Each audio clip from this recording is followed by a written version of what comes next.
समर्थन करते रहते थे, इजराइल को इग्नोर करते थे, इजराइल के साथ कोई डिप्लोमेटिक रिलेशनशिप कायम नहीं की गई थी, इजराइल को एक तरीके से हाशिए के ऊपर रखा हुआ था। और दूसरे शब्दों में ये अगर हम रणनीतिक तौर पर देखें तो भारत के सबसे अधिक डीएनए के अनुकूल यदि कोई देश है तो वो इजराइल है। इजराइल भारत की जो मदद कर सकता है वो और कोई दूसरा देश नहीं कर सकता। ये खुशी की बात है कि भैया जो पिछले 6-7 सालों में इजराइल के साथ संबंध बहुत तेजी के साथ बढ़े हैं, इजराइल के साथ आदान प्रदान बढ़ा है, भारत के प्रधानमंत्री भी इजराइल गए हैं, इजराइल के प्रधानमंत्री भी भारत के अंदर आए हैं और एक दूसरे का सहयोग बढ़ा है। इजराइल टेक्नोलॉजी में बहुत फास्ट है, हम अगले कुछ एपिसोड में इसके बारे में बातचीत करेंगे। तो ये कारगिल का युद्ध यहां पर हुआ, आप देख रहे हैं जम्मू कश्मीर है। अब ये जो जम्मू कश्मीर है, इसमें जम्मू कश्मीर का जितना हिस्सा दिखाई दे रहा है उसमें एक हिस्सा हम यदि बात करें तो अक्साई चीन का एक हिस्सा ऐसा है जिसके ऊपर चाइना ने कब्जा कर रखा है, और यहां पर भी मुजफ्फराबाद और ये पाक ऑक्यूपाइड कश्मीर का एक हिस्सा ऐसा है जिसके ऊपर अभी पाकिस्तान का कब्जा है।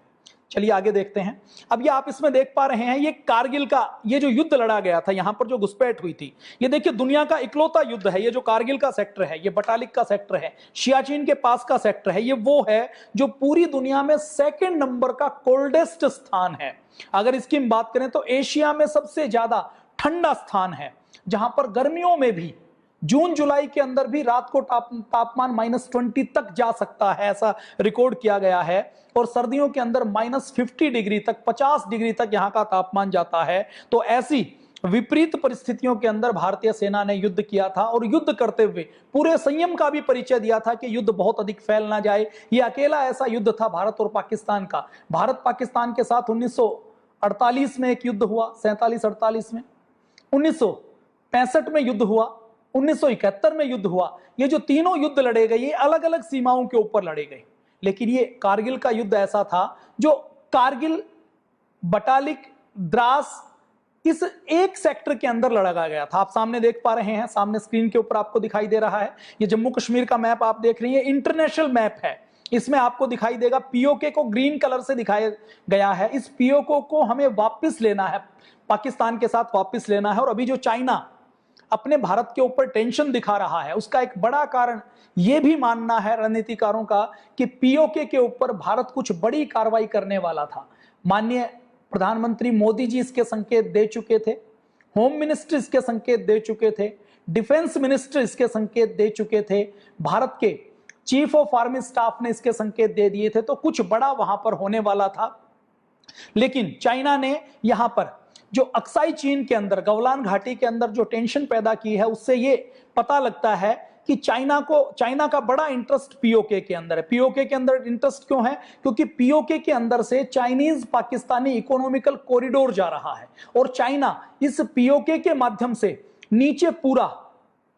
नीचे जो पोर्ट बना रहा है पाकिस्तान के अंदर, बलूचिस्तान के अंदर जो ग्वादर पोर्ट बना रहा है, उस पोर्ट के साथ कनेक्टेड है। वहां से वो फ्यूल की सप्लाई करेगा, अपने सामान की सप्लाई करेगा, तेल की लाइन लाएगा, गैस की लाइन लाएगा। और बलूचिस्तान वो क्षेत्र है जिसका रास्ता पीओके के होते हुए जाता है, वो क्षेत्र है जहां मिनरल्स बहुत हैं, जिसकी चाइना को आने वाले समय में जरूरत है। तो लगभग 2 लाख करोड़ रुपए की इन्वेस्टमेंट चाइना की पीओके के अंदर है। भारत का हिस्सा पीओके है। यदि भारत इस पीओके को वापस ले लेता है तो चाइना को एक बड़ा सेटबैक लगेगा, बड़ा झटका लगेगा। इसलिए चाइना चाहता है कि भारत का ध्यान पीओके की ओर ना जाए। और अभी जो वर्तमान में भारत के अंदर जो राष्ट्रवादी भावनाएं चल रही हैं, जो सेना का मनोबल बढ़ा हुआ है, उससे यह लगता है कि भारत पीओके को कभी भी कैप्चर कर सकता है। और हमारी सेना का यह मानना है कि पीओके को कैप्चर करने के लिए कोई 10 दिन की आवश्यकता नहीं है। हमारी सेना को यदि एक हरी झंडी दिखाई जाए तो 2 दिन के अंदर पूरा पीओके भारत के अंदर हो सकता है। भारत का अभी भी है, लेकिन अभी उसके ऊपर जबरदस्ती कब्जा पाकिस्तान का है, वो कब्जा छुड़वाया जा सकता है। अब चाइना को पता है कि यदि भारत ने अपनी जमीन वापस लेनी शुरू कर दी तो पहले पीओके को वापस लेगा, उसके बाद वो अक्साई चीन को भी वापस लेगा। अभी मैं आपको मैप में ये समझाता हूं कि ये क्षेत्रफल कौन सा है, ये कौन सा क्षेत्र है जहां पर हम देखते हैं। ये देखिए, आपने एक नाम सुना होगा टाइगर हिल का। ये कारगिल का मैं आपको मैप दिखा रहा हूं, मैं इसको जूम कर रहा हूं, आप एक बार देखिए। ये जो लड़ाई है ये 3 एरिया में चली है।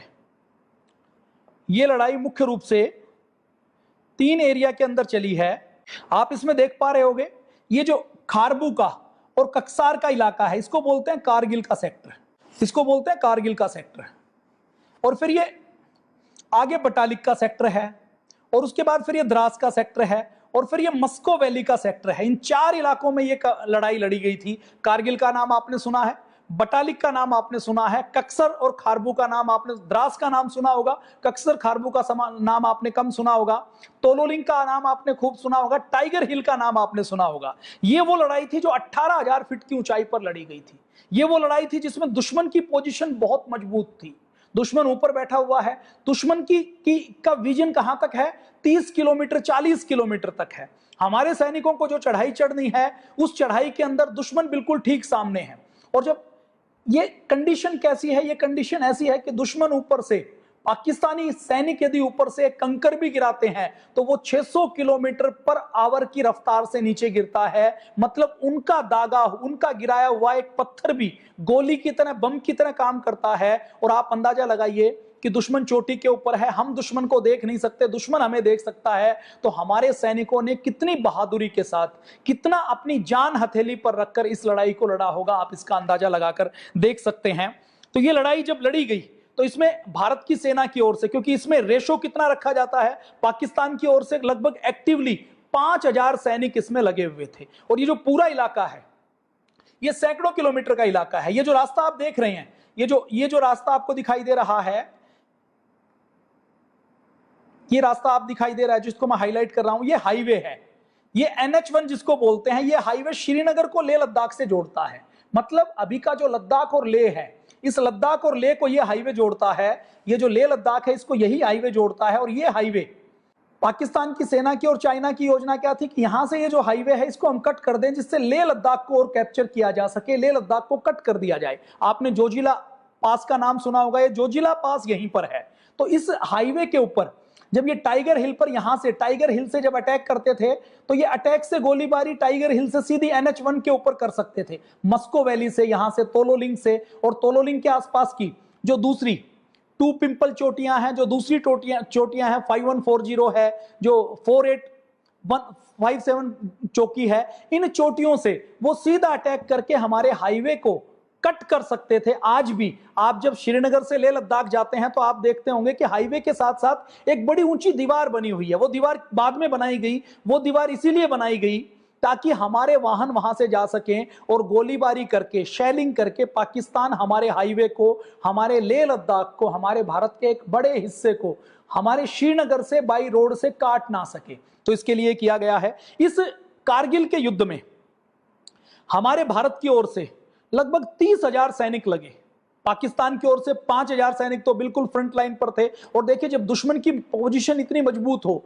तो आप समझ सकते हैं कि जो लड़ाई का रेशो है, वो लड़ाई का रेशो 1 के साथ 6 का माना जाता है कि 6 सैनिक नीचे से लगेंगे, 1 सैनिक ऊपर से लड़ेगा, तो उसके बराबर की लड़ाई होगी। मतलब उनका 1 मरे तो हमारे 6 मर सकते हैं। लेकिन हमारी सेना की बहादुरी देखिए, हमारी सेना का डिसिप्लिन देखिए, उनका जज्बा और बहादुरी देखिए कि भारत के 527 सैनिक शहीद हुए, उन्होंने अपना बलिदान दिया, और पाकिस्तान के लगभग 3,000 सैनिक मारे गए। मतलब हमने 6 गुना ज्यादा, खतरा हमारे ऊपर था लेकिन हमने जो मारे वो 6 गुना ज्यादा पाकिस्तान के सैनिक मारे थे। तो ये हमारी भारतीय सेना का अभिनंदन बनता है। और ये जुलाई का महीना है, जुलाई के महीने में हम अपने एक एक युवा को, एक एक व्यक्ति को भारतीय सैनिकों की बहादुरी की इस दास्तान को जरूर सुनाएं, इस कहानी को बताएं। इस कारगिल के युद्ध में 527 के 527 सैनिकों का बहुत बड़ा योगदान रहा, पूरी सेना का योगदान रहा। 1300 सैनिक जो हमारे घायल हुए उनका बड़ा योगदान रहा,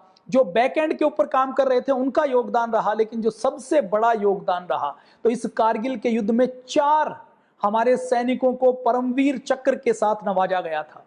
वो 4 सैनिक कौन कौन से थे? उसमें से 2 सैनिक तो कैप्टन विक्रम बत्रा और कैप्टन मनोज पांडे, उन्होंने तो युद्ध भूमि में अपनी शहादत दी। और 2 सैनिक ऐसे थे जिनको जीवित ये सम्मान दिया गया था, योगेंद्र सिंह यादव और दूसरे हमारे सैनिक राइफलमैन संजय सिंह, इनको जीवित ये अवार्ड दिया गया था। देखिए, जीवित अवार्ड बहुत कम लोगों को मिलता है, परमवीर चक्र उन्हीं को मिलता है जो बहुत असाधारण बहादुरी दिखाते हैं। कितनी असाधारण बहादुरी इन्होंने दिखाई थी, आप अंदाजा लगा लीजिए। राइफलमैन संजय कुमार को जो ये परमवीर चक्र मिला था, ये राइफलमैन संजय कुमार को परमवीर चक्र इसीलिए मिला था कि इनको 4 गोलियां लगी थी, 2 गोलियां घुटने में लगी, 2 गोलियां साइड में लगी, और गोलियां लगने के बाद भी इन्होंने हाथों की फाइट करते हुए, हैंड टू हैंड कॉम्बैट करते हुए उन्होंने कई सैनिकों को मारा था, कई बंकरों को उड़ाया था। राइफलमैन दूसरे हमारे सैनिक योगेंद्र सिंह यादव जो अभी जीवित हैं, बुलंदशहर के रहने वाले हैं, उत्तर प्रदेश के, भारत स्वाभिमान के मंच पर भी आए हैं, परम पूज्य स्वामी जी महाराज से उनका अनन्य प्रेम है, पतंजलि योगपीठ आते रहते हैं, यहां पर आकर भारत स्वाभिमान के कार्यकर्ताओं को भी उन्होंने प्रेरणा दी है, मार्गदर्शन दिया है। आप योगेंद्र सिंह यादव और पतंजलि योगपीठ करके YouTube के ऊपर सर्च करेंगे तो आपको वो सारा वीडियो मिल जाएगा, जिसमें 40 मिनट में उन्होंने पूरी कारगिल की लड़ाई और कैसे उन्होंने युद्ध लड़ा उसके बारे में बताया गया है। योगेंद्र सिंह यादव जी ने कितनी बहादुरी दिखाई थी, आप सिर्फ एक बात से अंदाजा लगा लीजिए कि उनको 17 गोलियां लगी थी, 17 गोलियां लगी थी, और अदम्य साहस दिखाते हुए 17 गोलियां लगने के बाद भी, एक हाथ पूरी तरह से टूटने के बाद भी बहादुरी के साथ लड़ते लड़ते उन्होंने टाइगर हिल के ऊपर विजय प्राप्त करने में अपना बहुत बड़ा योगदान दिया था। ऐसे योगेंद्र सिंह यादव जी को आज हम नमन करते हैं, और हम ये कल्पना करते हैं कि हमारे भारत का बच्चा बच्चा संजय सिंह बने, योगेंद्र यादव बने, विक्रम बत्रा बने, एक एक बच्चा बच्चा कैप्टन मनोज पांडे बने। अपने यहां महिमा मंडित किसको किया जाता है? झूठे फिल्म स्टार को महिमा मंडित किया जाता है। अपने यहां महिमा मंडित किसको किया जाता है? ये जो कन्हैया कुमार जैसे, जो निकम्मे, हार्दिक पटेल जैसे ऐसे जो छुटभइये नेतागण है, जो दूसरे देश के टुकड़ों के ऊपर पलते हैं, ऐसे लोगों को मीडिया दिखाता है।